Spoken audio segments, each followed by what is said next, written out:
Today, we're going to talk about how to make yourself bulletproof in the coming age of AI. The age of AGI, artificial general intelligence, and ASI, artificial superintelligence, is upon us, and many artists and creative companies are worried about what's to come. And like them, you may imagine a future where AI-only music, AI-only artists, AI-only designers, AI-only movies and shows, and AI influencers dominate the art and content world, and in this convergence, there's no place left for the human artist. I'm talking about it almost every day with my clients at the Cult Creatives, which consists of a diverse pool of music artists and fashion brands. I've even had artists who are quite successful say to me, should I even be pursuing this? Because in 36 months, it's all going to be meaningless. This is all going to be for nothing. That's where we are now, and that's how many artists feel. In the very near future, there will be a flood of AI-only content. Subconsciously, the first question most people will ask is, I wonder if this is AI. But with all that being said, I'm not worried for the real artists, and let me tell you why. You can use AI tools to make your art better, but with these methods, you should have no reason to fear the technology, at least when it comes to you and your art. And that's going to be today's focus, unpacking those exact methods and processes to make yourself AI-proof for the future as a creative person or a creative company. So who am I to even speak about this subject? My name is Alba, and I've been an artist of some kind my entire life. As a kid, I studied fine art and different art mediums. I've been a musician, I've been a music producer, a concert promoter, a talent buyer, a designer, a creative director, and a brand strategist, all within the last 25 years. As a creative director, I've worked with some of the biggest music artists in the world, major record labels, and well-known luxury fashion brands. With my agency, The Cult Creatives, we've worked on global campaigns across multiple art mediums, and we've done tens of millions of dollars in business over the last 10 years. And because this seems to be what everyone in all my circles is talking about right now, I thought it might be valuable to understand the processes needed to prepare yourself as a creative for the new world of AI that's right around the corner. So here's the good news and the bad news. The bad news is, if your artist identity or company is built on a specific style, genre, or is pretty surface without a lot of depth, AI is coming for you, for sure. But the good news is, if you can define your story, create connection with like-minded humans, and have deep clarity on your point of view, as an artist, you will absolutely be bulletproof against any kind of AI technology. But now you may be asking, of the things that I just mentioned, how do you clearly define those three elements? And that's going to be the focus of today's video. We'll go through each element in depth, and I'll give you exact step-by-step methods on how to clearly define these aspects for you as a creative entity. I've organized the video into three main sections, and each section will explain why this element makes you bulletproof, and then how to define these elements for yourself and your creative projects. So let's get into it. But before we do, let's rewind for a moment. Every time there's a major leap in technology, artists panic. They worry that the craft is dead, that the machines and the technology have won. They'll think that no one will care about the human touch anymore. But although AI is new, this fear isn't new. It's just recycled. So let's go back in history, all the way to the 15th century, and let's look at the printing press. Before Gutenberg's printing press, every book had to be copied by hand. Monks in candlelit rooms copying scriptures letter by letter. Books weren't just content, they were relics. Rare, sacred, and human. Then suddenly, in the blink of an eye, machines could print thousands of pages a day. Books went from sacred objects to mass-produced goods. And when this happened, there was backlash. Critics said books would now lose their soul, that the flood of information would dilute the meaning, that anyone could now claim to be an author, even without the discipline or the talent. So this is almost 600 years ago. Does any of it sound familiar? So with this invention, here's what happened. There was a wave of mass book publishings of mediocre writings. But within that flood, we also got the groundwork for writings about enlightenment, philosophy, science, fiction, mythology. We got people in the writings of Marcus Aurelius or Shakespeare, or books like Don Quixote. Many of those works are still read today because it wasn't about how many books were printed, it was about whose voice came through. The printing press didn't destroy literature or put artists out of work. It elevated authors who had something real to say. So now let's jump to the 20th century and let's look at the new technology of cable TV. Suddenly, we weren't just watching one of three networks. We had hundreds of channels, shows for every niche. Home shopping, late night horror, dog shows, alien documentaries, and everyone then said the same thing. This is the death of quality television. Too much content, too much distraction. The golden age of storytelling is over. But what actually happened here? The explosion of cable forced creators to get sharper. Shows had to earn attention. They had to be different, specific, and personal. And out of that pressure came the new golden age of television. For example, HBO started betting on writers. Smaller channels like FX or AMC began to nurture stories with complex characters and moral depth. The Sopranos, The Wire, Breaking Bad, Mad Men, shows that didn't try to please everyone, but spoke with such precision and a specific point of view, they became legendary. Cable gave people more, but what stuck were the stories that stood for something. So technology didn't kill TV or kill TV artists, it made the greats rise higher. Then fast forward a little further, and here comes social media. Anyone with a phone could become a creator. Accounts everywhere, content exploded. But in that era, certain people thought, why would anyone care about my story? There's already too much out there. But once again, the same pattern. It wasn't the quantity that mattered, it was the identity and the creator behind it. And think about those creators that cut through the noise. Many of them weren't the most polished, they also weren't always the most consistent, but they had a lens, they had a worldview, and they built trust with their audience. At this point, Mr. Beast has built an entire empire just by turning generosity into a spectacle. Emma Chamberlain didn't just vlog, she gave people a sense of how she saw the world. And Tyler, the Creator, turned a weird, artistic, chaotic point of view into a fully formed universe. So the technology of social media didn't flatten everyone. It amplified those who had a real voice, commitment, talent, and a point of view. So now it's AI's turn. Another explosion of content. We're entering a world where visuals, lyrics, melodies, and voices can be generated in seconds. The feed, even today, is already flooded, and it's only just begun. But what is it that people really gravitate towards? Even in this new wave, it won't be the perfect output that wins. It'll be the recognizable fingerprints, the distinctive lens, the human pattern of imperfection, the authentic story, and the point of view. That's where the real meaning lives. Every time we get more abundance, what becomes more valuable? The story, identity, and what it means. So while the technology is new,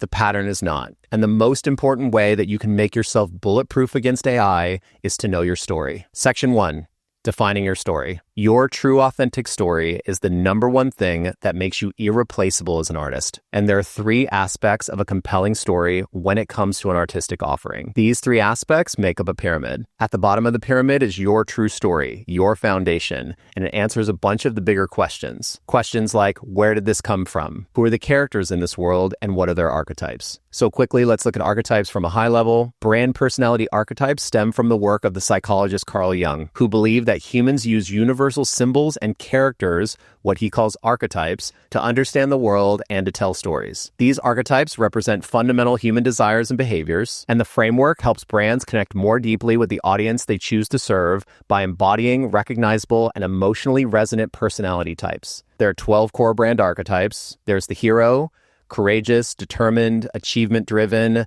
i.e. Nike or James Hype. There's the rebel or outlaw archetype, which is disruptive, provocative, rule-breaking, i.e. Harley Davidson or Kanye. There's the magician, which is a mystical, transformative visionary, i.e. Disney or Prince or the artist formerly known as Prince. Then there's the creator. The creator is imaginative, expressive, and innovative. This would be something like Adobe as a corporate brand, or Pharrell or Tyler, the Creator. Tyler, the Creator actually has the creator in his name, so he's telling his audience really clearly which archetype he is. Then there's the innocent, pure, optimistic, trustworthy.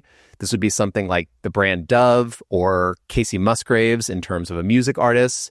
Then there's the sage. This is all about analyzing and then spreading wisdom and guidance. For a sage archetype in terms of a corporate brand, this would be something like Google, or even the brand of our own channel that you're watching right now, Neighborhood Art Supply, would be a sage brand. Then there's the explorer, which is adventurous, independent, restless, i.e. the North Face, or for a music project, somebody like Diplo. Another is the ruler or controller brand archetype.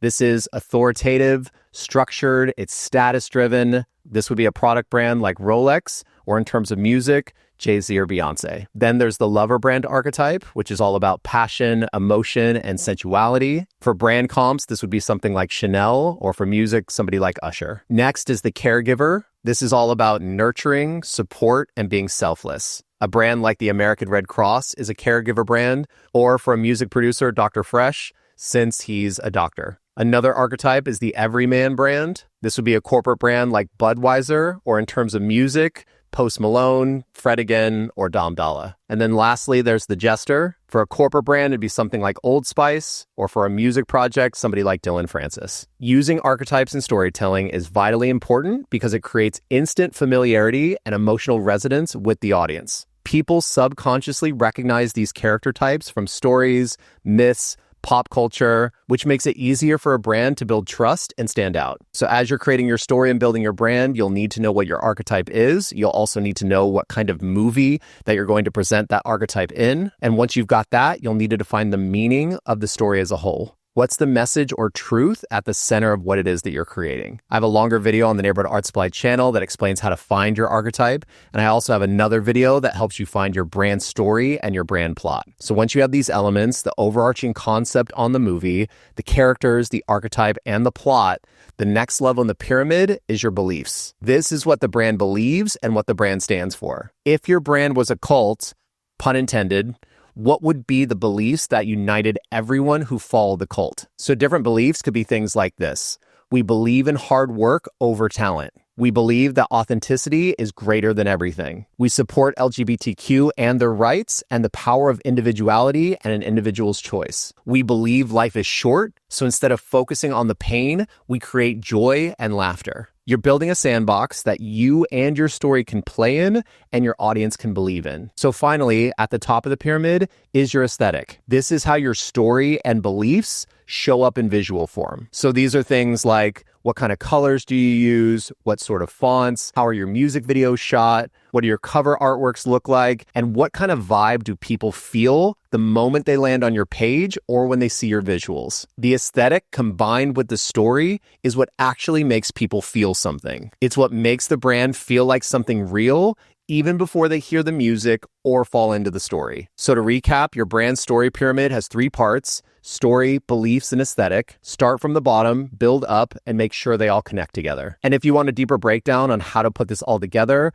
I've got a full video on the Neighborhood Art Supply channel that walks you through step by step how to combine all these elements into your brand. Because in the end, part of the value of any great piece of art isn't just what it is. It's the story, the lore, and the history behind it. So designing your story is the main foundation that everything else sits on. So if you don't have these elements figured out yet and you want to go deeper on your story, we do have a workbook available that helps you organize these concepts and the different elements. If you want that workbook, comment Cult Story Workbook and include an idea for a future video of a concept of something that we should do or present through Neighborhood Art Supply. And as always with this tool, just like our others, there's no signups, no sales, no newsletters. It's just something I want you to have if you need it, as it's been an extremely valuable document for us and our clients. And outside of these elements, if you need help further defining your story or your identity, you know where we are. All things The Cult Creatives, thecultcreatives.com. But with that said, a great story is only as good as the people who hear it. It's like the tree falling in the woods. If no one's around to hear it, does it make a sound? Where the moments of true connection and true emotion are found. And that's what we're going to talk about next. Section 2. True connection. The second thing that AI won't be able to do is truly connect. The fear is that AI is going to get so good at mimicking human creativity that no one will care who made the work as long as it looks cool or sounds good. But here's the thing with that. Art isn't just about output. It's also about the why behind the work. Great art moves people because it comes from a place of lived experience. The philosopher Dennis Dutton, in his book, The Art Instinct, writes that the value of an artwork is rooted in the assumptions about the human performance underlying its creation. So what he's saying there is that we don't just care about the final result. We care about who made it, how they made it, and why they made it. People feel a song in a different way when they know the artist poured a personal story into it. A painting becomes more powerful when we learn what the artist was going through at the time that they painted it. It's not just the work, it's the presence of a human hand, a human brain, and a human heart that's behind it. This is exactly why people would cry watching Amy Winehouse perform live. Even if her vocal wasn't technically perfect, they felt her pain and they felt what she was saying. And it's why even the audiences of today are still moved by the scratchy old Louis Armstrong recording or the graffiti mural on the street corner. We're wired to seek connection, not just to the art, but to the artist. We want to feel like someone else meant it when they made it, that they lived it, that they experienced it, that it cost them something to make it. No algorithm can replicate the sense of intimacy and what humans crave. They want that intimacy, they want that relatability, and they want that connection. And often the seeking and receiving of these different emotions is subconscious. There's a notable study about art by Ellen Winter and her colleagues, and what they did was create a series of experiments around art. They gathered a group of test subjects, and these participants, both art experts and non-art experts, were shown authentic, abstract expressionist paintings, many of these paintings being works of the late Jackson Pollock. And alongside these real Jackson Pollock paintings, they also presented fakes and forgeries that mimicked his exact style. And what was so interesting in these studies is that people consistently preferred the authentic Pollocks, even without knowing which one was which. If you looked at them side by side, they looked pretty much like the same thing. So what this study was suggesting is that there was something you could see, whether it was composition, flow, intentionality with the paint, and that emotional resonance is what people responded to, and that's what set apart the original from the forgery. So now why does this matter in terms of connection? These results support the idea that humans, even without formal training, have a deep aesthetic intuition for authenticity. Without knowing it, they're picking up on subtle cues and even emotional intention. So now if this is the case, how can you manufacture connection with like-minded people? The answer is that if you want to truly connect with an audience, you have to stop thinking about art as a performance and start thinking of it as a conversation. It's your taste, which was born from your life experiences. It doesn't matter if it's messy or uncomfortable. People can feel authenticity, and they can feel when something's truly coming from the artist. Very often, they recognize some form of themselves in the art. The more specific around your taste you get, oddly, the more universal it becomes. The closer it is to you, the closer it gets to them. True connection happens when the audience senses there's a real human on the other side and they share the same taste as that human. And as a side note here, keep in mind that connection doesn't always mean you have to be super serious or emotional. It can also be about joy, humor, nostalgia, rebellion, anything that sparks true authentic feelings. But the key here is intention. As we go forward, don't just make something for the algorithm. Make stuff for other versions of you. And this could be you now, teenage you, college you, childhood you. Even this video that you're watching right now, when I was writing it, I was thinking about younger me and making it for him. So for example, if you're feeling alone, make art that has to do with feeling alone for other people who are also in that place. When your work comes from a place of offering instead of approval seeking, it stops being content and it starts becoming a lifeline for other people. And when someone wears a shirt with your logo on it, they're signaling to the world that there's a like-minded connection that's happening between you and them. And that connection is so deep that they're happy to be a walking billboard for the things that you're making, promoting you and your art. So even as AI gets more powerful, the artists who tell the truth and who pull from their authentic story, those are the artists that will always matter and they'll always have an audience. Because in the end, we don't just want content. We want to be entertained, but we also want to feel seen. Because to be seen happens through a point of view from artists who create things that only they could do, say, or make. And that point of view is the ultimate final piece that will make you bulletproof against AI. And that's what we're going to talk about next. How to find your authentic point of view. Section 3, defining your point of view. So the last thing that AI won't be able to do is it won't be able to have a point of view. Now it'll use data and information to craft a point of view, but that's different than a unique human point of view because AI won't be able to feel the things that we've felt. For example, AI could remix heartbreak,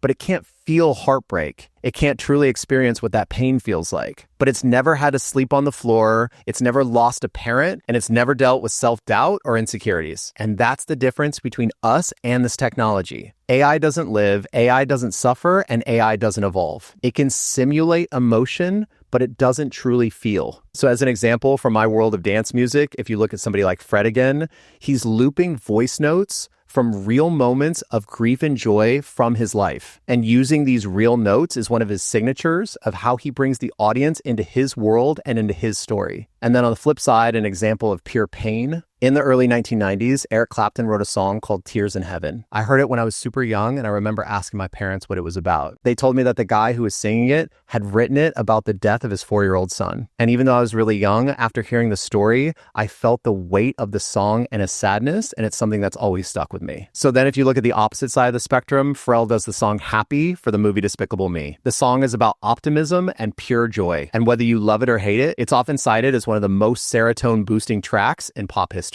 And already, even where we sit today, AI can make a track that sounds like a banger. It can easily mimic human emotion, taken from music history catalogs, but it can't tell you why it made it. Besides a prompt, what was the reason behind making the song? So all that being said, the artists that are going to last through this next wave of technology are the ones whose story resonates deeply with their audience. And as people, we do care about the history and the lore behind things. How something was made and the why behind it is just as important as what it actually is. So we talked earlier about Jackson Pollock and the abstract expressionist experiments, but as a tack-on story to that, there was this young artist from the US named Marla Olmsted who painted in a similar style to Jackson Pollock. Her paintings were selling for tens of thousands of dollars because she was only 3 years old at the time that she was painting them. The collectors and the people who purchased her art thought that she was a prodigy and thought she was a genius. That is, until 60 Minutes filmed a segment at her home, and it was revealed that while she was physically doing the paintings,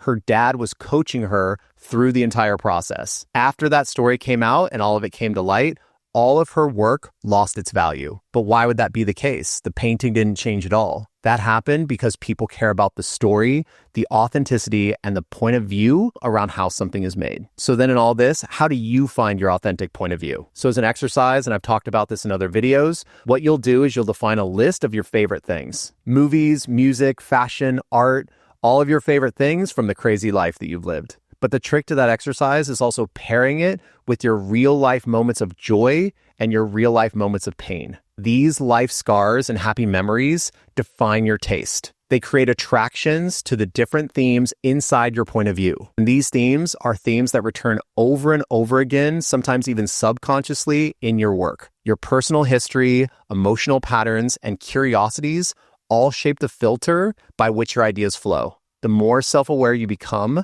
the clearer your voice gets. Your point of view is forged through experimentation, repetition, and reflection. You make things, then you make more things, you share those things, and you notice what makes you feel alive. When something you create hits you emotionally and it feels true, now you've tapped into your point of view. The job of a true artist is to follow those feelings and follow those threads. Over time, your point of view becomes your fingerprint. It shapes not just what you make, but how you make it and why you share it. Audiences may not always know how to describe it, but they can feel it. And those feelings, those moments of connection are what make you memorable. So in a sea of AI content, your point of view is what turns a song, a story, or a visual into something only you could have made. So back to the beginning, what's all this showing you how to do? It's showing you the exact mindset, methods, and processes to define your real authentic self. And the key word there is real. Think about this. Remember when CGI came on the scene in the movie industry? If you're old enough, maybe you remember that crazy scene from Jurassic Park. But what happened after that?